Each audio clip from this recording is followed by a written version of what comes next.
Welcome to Not Milk Never Milk. Subscribe if you're lactose intolerant. You're starting now? Power down, unplug, and remove the hard drive and disk tray so you can access screws.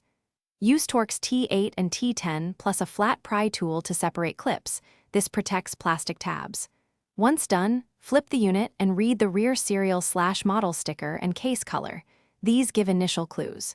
Make sure to keep screws organized in labeled piles. This prevents confusion during reassembly and helps you track which shell versions correspond to motherboard families. You'll now expose the motherboard. Remove the top shell and the heatsink cover, then unplug the power and AV daughter boards carefully. Look for silkscreen text on the PCB, model numbers, revision codes, and major component labels like GPU or NAND. These tell you the exact board variant.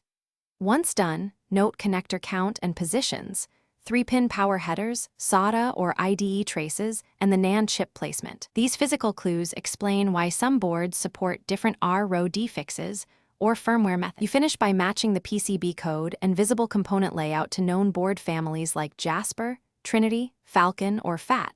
This tells you thermal design and common failure modes. Once matched, reconnect only essential components and power on briefly to confirm fan spin and post behavior. Listen for beeps or LED patterns.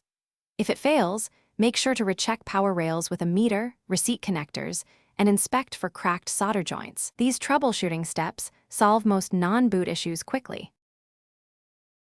Thanks for watching. If this was helpful, leave a like and consider subscribing. See you next time.